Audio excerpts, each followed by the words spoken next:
Mateus capítulo 4, verso 12 ao verso 17. Quando Jesus ouviu que João tinha sido preso, voltou para a Galiléia.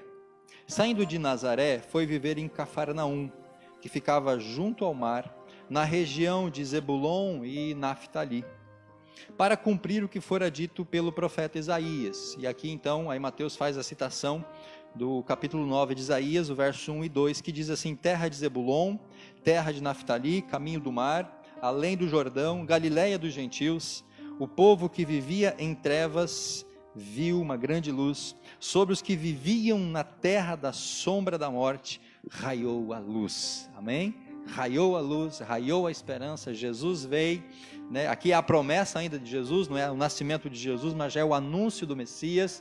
E nós vemos que depois, né, anos depois, essa promessa é cumprida, Jesus nasce e ele se torna o Salvador, o Senhor, e agora ele está começando o seu ministério. Daí em diante, Jesus começou a pregar: arrependam-se, pois o reino dos céus está próximo. E essa é a mensagem do Evangelho, meus irmãos. A mensagem do Evangelho, como diz o ditado popular, ela é curta e grossa. Jesus, ele pregou o arrependimento para a conversão, para a transformação de vida, porque o arrependimento era um preparativo para o reino dos céus, que já estava ali entre as pessoas. E aquele que rejeita a pregação, aquele que rejeita o reino, aquele que rejeita a graça de Jesus, ele vai passar a eternidade longe desse Senhor e desse Salvador. Esperança para os menos evangelizados. Meus irmãos, talvez uma frase só seja suficiente para esta noite. E essa frase é de uma pessoa chamada Carl Henry. Ele diz assim: o Evangelho só é boa nova, boas notícias, se chegar a tempo. Olha, irmãos, que frase profunda. O Evangelho só é boa nova, só é boa notícia se chegar a tempo. Porque se o Evangelho chegar a pessoas que já tiveram morrido, se é que é possível isso, esse Evangelho não vai fazer diferença. Então o que esse autor com essa frase está nos dizendo? Que o Evangelho só é útil, só é boa nova, só é esperança, só é salvação, se chegar a tempo ao coração das pessoas. E por isso nós como igreja não podemos negligenciar a pregação e o testemunho da palavra do nosso Deus. Então guarda essa frase bem ali na tábua do teu coração. O Evangelho só é boa notícia se ele chegar a tempo. E muitas pessoas estão perecendo sem Jesus, porque o missionário, porque o Evangelho, a pregação, a igreja está chegando tardiamente na vida dessas pessoas. Talvez eles nem morreram ainda, mas o Evangelho já chegou quando o coração está tomado pelo pecado. O Evangelho já chegou quando a pessoa está num estado muito crítico, lastimável. Por isso que nós temos que investir nessas crianças que estão aqui conosco, investir nos nossos filhos, investir nos nossos adolescentes, para que eles sejam formados antes de que o mundo arrebate a sua mente, arrebate os seus corações. Nós precisamos pregar o Evangelho enquanto há tempo. Se nós olharmos para o contexto do Mateus capítulo 4, meus irmãos, eu quero focar a minha atenção na cidade de Cafarnaum. No verso número 13, Mateus registra: saindo de Nazaré, Jesus foi viver em Cafarnaum, que ficava junto ao mar.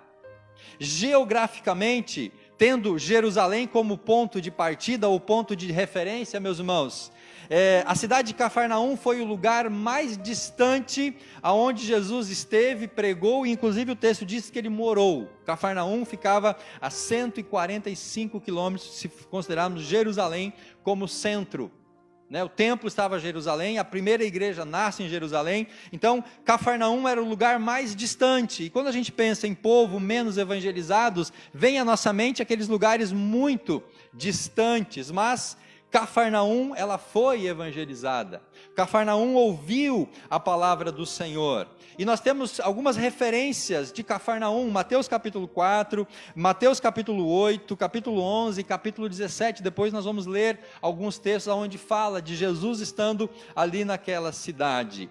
Cafarnaum, apesar de estar muito longe de Jerusalém, era o lugar mais próximo de Nazaré, onde Jesus cresce. Depois que Jesus vem do Egito, ele vai morar em Nazaré, justamente para cumprir a profecia, que o Nazareno, que o Messias viria daquela região, Zebulon, Naftali, como ele diz no verso número 14, a Galiléia dos gentios. Então Jesus nasce e ele se instala ali na Galileia e ele começa o seu ministério naquela região para cumprir a profecia da palavra do Senhor. Jesus, da autoridade do Espírito Santo, ele chama os seus primeiros seguidores, ele chama ali naquelas margens daquele mar da Galileia, que alguém chama de lago ou mar, sinônimo, era um lago muito grande, alguns classificavam como sendo o mar da Galileia. Ele começa o seu ministério pregando a palavra e cumprindo a profecia de Isaías capítulo 9. E a palavra, como nós já mencionamos, ela é muito objetiva. A pregação de Jesus foi resumida por Mateus dessa maneira: arrependam-se, pois o reino dos céus está muito próximo. Nós precisamos levar esta mensagem de transformação e de salvação. Jesus veio para ser o quê, meus irmãos? Para ser a luz.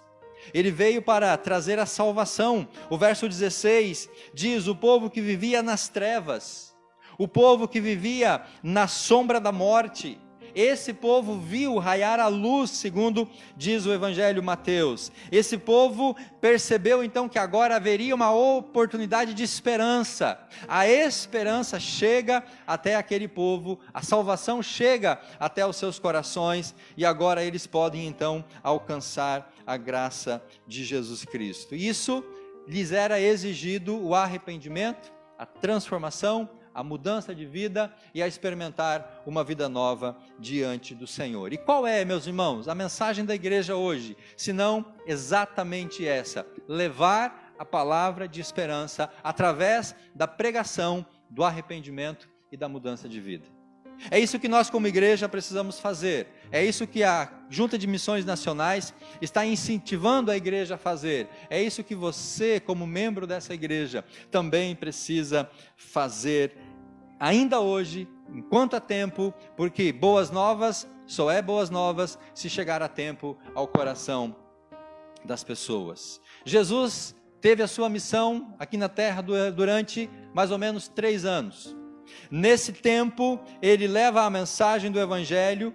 Nesse tempo, ele chama discípulos. Nesse tempo, ele espalha os seus ensinos, que agora são o material da pregação da igreja nos dias de hoje. Nós, como igreja, pregamos a mensagem do Senhor Jesus Cristo. Nós levamos a mesma mensagem, uma mensagem que não faz acepção de pessoas, uma mensagem que não faz acepção de credo, de raça, de cor, de nacionalidade, uma mensagem que precisa chegar a todas as pessoas em todos os lugares.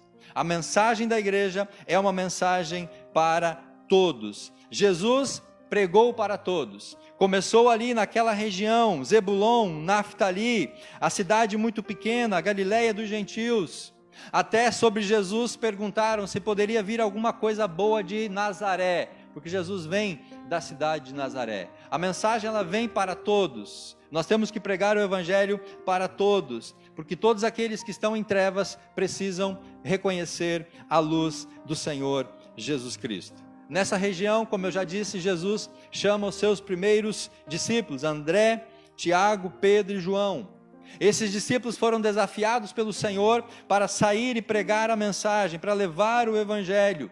Esses discípulos agora trazem em si a responsabilidade de reproduzir aquilo que o Senhor veio ensinar. E agora hoje eu e você como igreja temos a mesma responsabilidade, levar a mensagem da salvação para todos aqueles que estão vivendo nas trevas. Em Cafarnaum, Jesus fez milagres notáveis. Nessa cidade, meus irmãos, Jesus age de maneiras extraordinárias. Veja na sua Bíblia, no capítulo 8, desse mesmo Evangelho de Mateus. Olha um milagre que Jesus realiza na cidade de Cafarnaum. Capítulo 8, verso número 5. Então Jesus, em Cafarnaum, dirigiu-se a ele um centurião, pedindo que lhe ajudasse. E disse: Senhor, o meu servo está em casa, paralítico, em estado terrível. Jesus disse: eu irei curá-lo.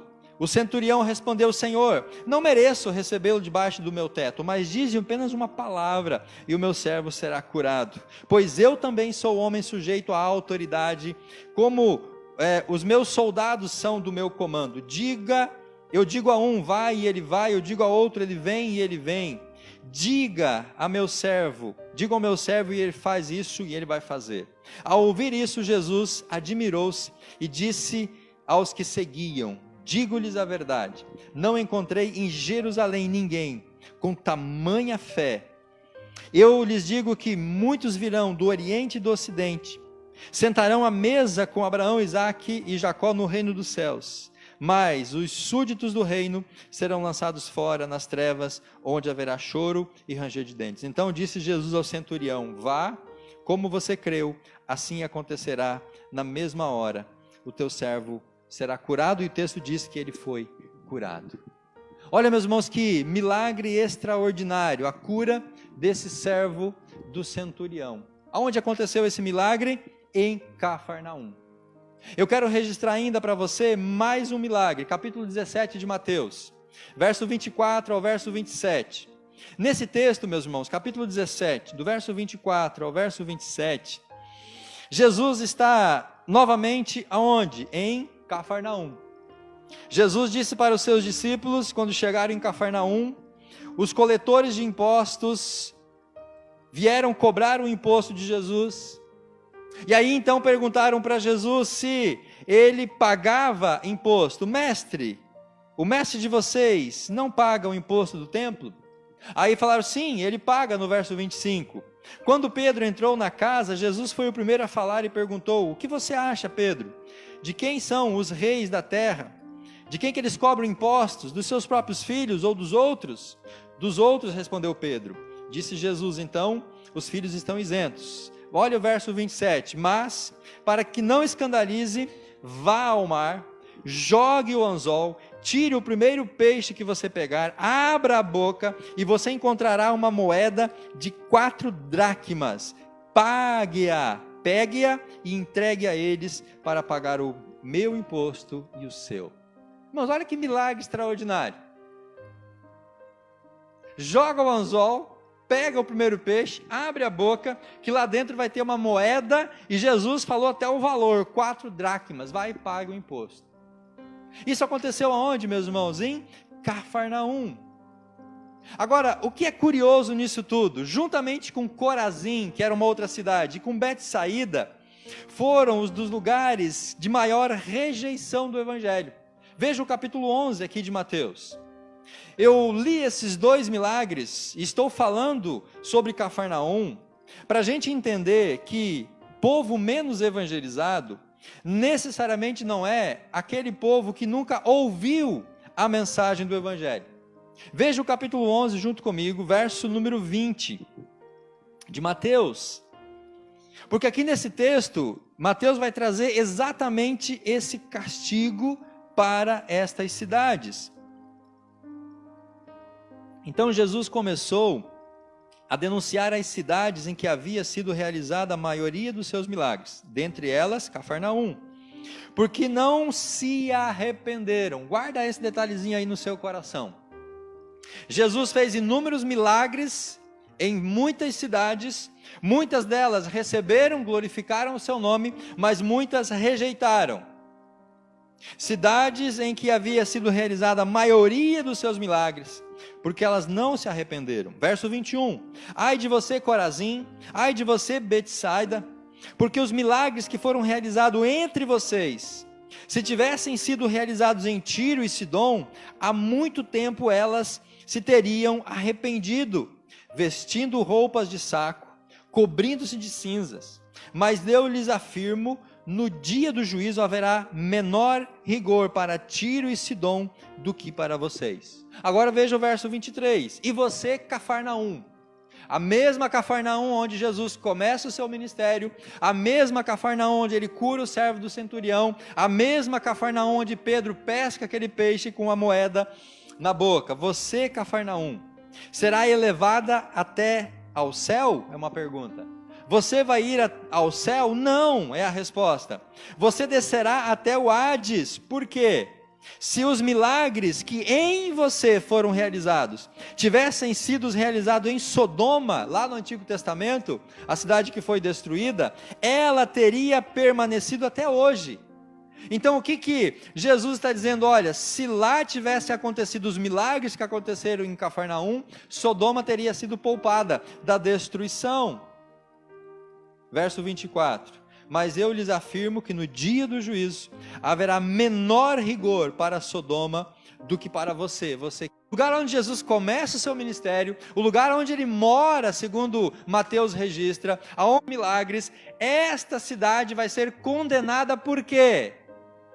Porque eles não creram nos milagres de Jesus, porque eles não receberam o Senhor dos milagres, porque eles foram negligentes a esta mensagem de salvação, e isso classifica Cafarnaum então como uma cidade considerada menos evangelizada, não pela quantidade de obra de evangelismo que fora feita lá, mas pelo resultado daquela evangelização. Qual é então, meus irmãos, o conceito de povos menos evangelizados? Na minha concepção tem duas conotações. Primeira conotação: povos muito distantes e de difícil acesso. Esse pode ser considerado um povo menos evangelizado. Por quê? Porque a mensagem não chega até aquelas pessoas. Muitos lugares não têm estrada, muitos lugares não têm uma televisão, muitos lugares não têm internet, não tem como chegar a mensagem nem virtual e nem presencialmente. Há cidades, há lugares, há vilarejos que para chegar lá é um parto. Quando o irmão Vasco e a irmã Lindalva vão passear nos familiares da Lindalva, é 10 dias de viagem. Menos, né, Lindalva? 3, 4 dias de viagem. Porque é muito longe, irmãos, é muito distante, não tem estrada, tem que ser de barco, tem que ser de caico. O lugar é difícil de chegar. Então, esses lugares são considerados menos evangelizados. Por quê? Porque não há uma estrutura para o evangelho chegar até aquelas pessoas. Não é o caso nosso aqui de Foz do Iguaçu, que a gente tem liberdade e acesso para chegar a todos esses povos. Um exemplo, são os indígenas, os quilombolas, os ribeirinhos, os sertanejos, e há uma expressão dos missiólogos, a janela 1040, como contendo ali naquela região geográfica o maior número de povos não alcançados. Essa é a primeira conotação de povo menos evangelizado, quem vive muito longe e é difícil chegar à mensagem. Mas há uma segunda conotação: povos que ouviram a mensagem, mas rejeitaram, como no caso de Cafarnaum. E é aqui, meus irmãos, que nós como igreja podemos atuar. É nessa segunda concepção de povo menos evangelizado. Aqueles sim que já ouviram a mensagem, mas que rejeitaram a mensagem. Então, eles se tornam também dignos de uma nova evangelização. E eu posso ser talvez até mais ousado, irmãos, em dizer que dentro das próprias igrejas hoje tem povos que não são evangelizados. Há uma necessidade hoje de evangelizar até mesmo aqueles que estão dentro da própria igreja, porque muitos estão na igreja, mas não são salvos ainda, não são convertidos. Isso não é uma fala pessimista, mas é uma fala realista. Então nós precisamos olhar com atenção para esses povos menos evangelizados. Para a gente compreender um pouquinho melhor isso, nós vamos ver um pequeno vídeo de 3 minutos agora, nesse momento, e depois eu volto para a gente finalizar essa reflexão desta noite. Vamos ver esse vídeo? 3 minutinhos, vai dar uma visão geral do que são povos não alcançados. E você vai poder compreender um pouquinho melhor dessa realidade e da necessidade que nós temos como igreja. Por quê, meus irmãos? Porque há uma frase muito interessante. Essa frase diz que ou nós somos um missionário, presta atenção, ou eu sou um missionário, ou eu sou um campo missionário. Você consegue compreender isso? Há 2 realidades: ou eu sou missionário, que já recebi Jesus, já fui salvo, sou membro da igreja, fui batizado e levo a mensagem de salvação, eu sou um missionário. Ou, se eu não recebi o evangelho, se eu não fui salvo ainda, se eu não me entreguei a Jesus, eu sou um campo missionário, porque eu preciso ser evangelizado. Então, ou das duas uma, ou eu sou missionário, ou eu sou um campo missionário.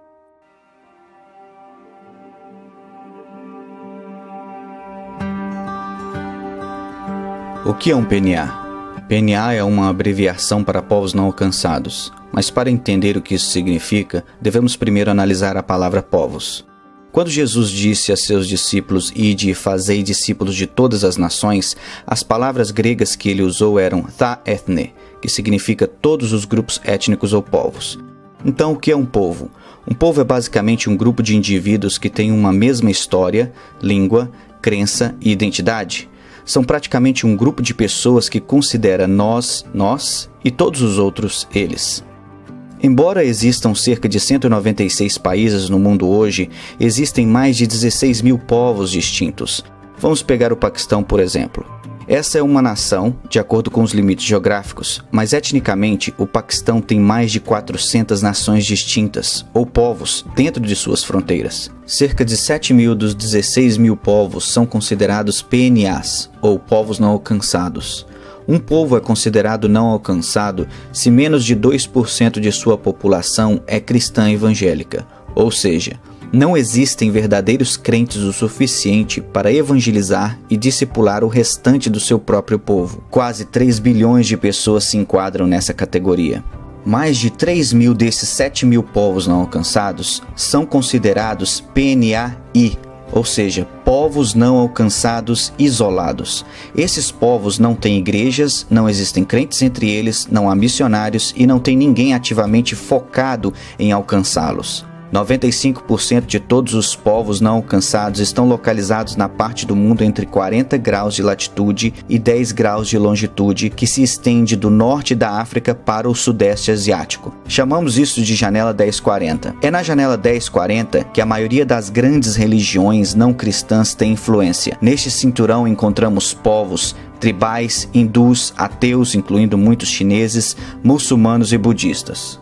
Jesus disse que o evangelho do reino será pregado como testemunha para tha ethne, todos os povos, e então virá o fim. Menos de 3% do total de nossa força missionária transcultural está trabalhando com povos não alcançados. Temos que ir aos não alcançados. Ao mesmo tempo, estima-se que mais de 350 povos não alcançados estão vivendo nos Estados Unidos hoje, como imigrantes, refugiados e estudantes internacionais. Temos que dar as boas-vindas aos não alcançados. Cristo nos ordena a fazer discípulo de todas as nações.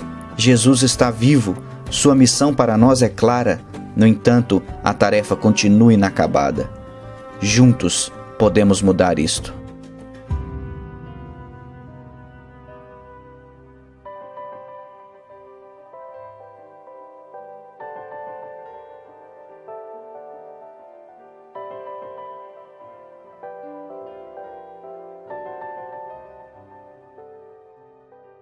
Irmãos, esse vídeo é muito esclarecedor para a gente compreender o que é um povo não alcançado. Exemplo, Foz do Iguaçu, povo árabe, muçulmanos.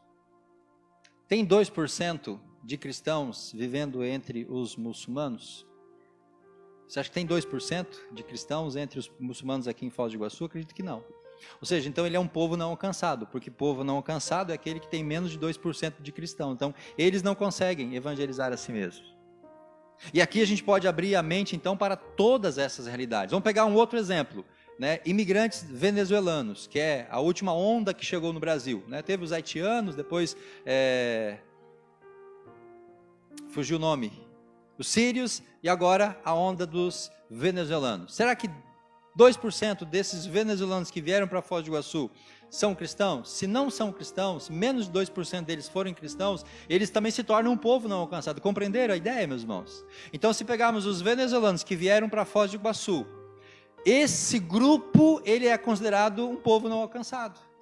Então, o povo não alcançado não é só aqueles que estão lá muito distantes, mas é aquelas pessoas que estão até mesmo no nosso redor, estão aqui conosco, estão perto de nós, mas não são alcançados. Se olharmos para os chineses, para os muçulmanos, né? Tantos povos aqui em Foz do Iguaçu, mais de 50 etnias vivem aqui na região da tríplice fronteira. E a gente pode pensar ainda muito mais, meus irmãos, condomínios fechados, blocos de apartamentos, de prédios. Quantas pessoas vivem nesses ambientes em que a igreja não tem acesso muitas vezes, ali não tem um cristão, então se tornam desafios para a igreja de Jesus Cristo. Quando olhamos para a nossa realidade, devemos nos perguntar qual é a causa de termos ainda os menos evangelizados. Qual que é a causa? É porque não fomos pregar a eles ou porque eles não aceitaram a nossa mensagem de salvação? O que você acha? Por que existe tantos povos não alcançados? Porque a igreja falhou em levar a mensagem, ou porque ao a igreja levar a mensagem, eles não receberam esta mensagem? Pensa sobre esta reflexão. Ezequiel, lá no capítulo 3, no verso 18 e 19, Ezequiel, falando para o povo de Israel, diz mais ou menos assim: olha, se você vê o pecador, indo para o caminho da destruição, e você exortar ele, e ele mudar esse caminho, você vai ter salvado a vida daquela pessoa. Mas se você não exortar ele e ele morrer em pecado, Deus vai cobrar de você a vida ou o sangue daquela pessoa. Então, o Ezequiel nos traz uma mensagem que é importante. Nós não devemos nos preocupar tanto com o resultado, mas nós devemos nos preocupar com a nossa missão. Porque ao não pregar e a pessoa morrer no pecado, a responsabilidade é nossa. Ao pregar e a pessoa morrer no pecado, a responsabilidade é deles. Irmãos, entenderam a dinâmica? Se eu prego e a pessoa não aceita a mensagem, é uma responsabilidade dele com Deus. Eu cumpri a minha parte. Se eu prego, e a pessoa se converte, eu vou ganhar essa alma para Jesus. Mas se eu deixo de pregar, aí Deus vai requerer de nós esta alma. Se não formos pregar, Deus vai colocar em nossa conta cada alma que vai para o inferno. Se as pessoas não receberam a palavra, nós vamos estar livres desta condenação. Qual dessas duas realidades melhor justifica o pouco crescimento da igreja local? É a ausência de pregação por parte da igreja, ou é a dureza de coração das pessoas em receber a mensagem? Qual das duas causas seria a mais importante na falta de conversão e de salvação nos dias de hoje? Precisamos identificar isso para poder corrigir e obter mais eficiência na evangelização, porque Deus nos envia para sermos missionários. A missão de Deus inclui toda a criação, não há exclusão de qualquer pessoa. John Piper disse assim: as missões não são a meta final da igreja, mas sim a adoração a Deus. As missões existem porque a adoração de todas as nações ainda não existe. Enquanto todas as nações não se prostrarem aos pés de Jesus, a missão da igreja vai seguir. Fica cômodo quando nós dizemos: venham, ouçam a mensagem, venham para a igreja, ouçam a mensagem, sendo que a missão que recebemos é ao contrário: vão, façam discípulos, vão e falem de Jesus. A igreja, nós nos acomodamos na mensagem: venham até nós, quando a mensagem de Jesus é: vá e leve a mensagem. Eu quero encerrar, queridos, compartilhando com você a história de um missionário. Diz que esse jovem missionário, chamado Trevor Adrill, estava explicando o evangelho para pessoas numa vila rural na Nigéria. O chefe foi até a frente da multidão, agarrou o jovem pela camisa, sabe quando pega assim aqui para dar uma bolacha? Foi isso que aconteceu. Aí aquele líder tribal diz assim: você diz que Deus tem um filho? Perguntou o homem, que continuou: e esse filho se tornou homem e morreu na cruz para salvar o pecado? O missionário respondeu: sim, exatamente isso. O chefe tribal fechou os punhos e exigiu: quando foi isso? O missionário respondeu: há mais ou menos 2000 anos atrás. O chefe exclamou furioso: 2000 anos? E você só veio contar agora? E como fica o meu pai, o meu avô e toda a minha gente? Ninguém veio nos contar? O missionário ficou mudo e ficou triste. Olha, meus irmãos, que experiência. Aquele homem cobrando do missionário: por que não vieram antes para nos contar a boa nova? O mundo está muito mais preparado para receber o evangelho do que os cristãos para pregar o evangelho.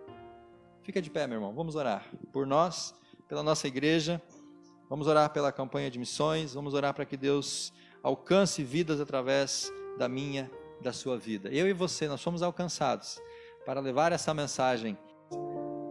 Quantas pessoas, papai, morreram agora na pandemia, morreram sem ouvir o evangelho, muitos amigos nossos, muitos familiares, colegas de trabalho, muitas pessoas que conviveram conosco por muito tempo e nós nos calamos, nós amamos nossos familiares, colegas de trabalho, colegas de estudo, Ó Deus, tantas almas para alcançar, tantas vidas para tocar. Nos desperta, Pai, como igreja.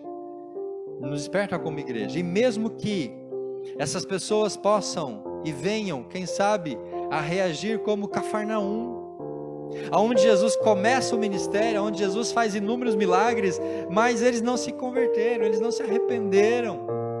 Tanto que Jesus promete castigo e condenação para esta cidade pela dureza do coração. Pai, o nosso chamado é ir e pregar o Evangelho a toda criatura.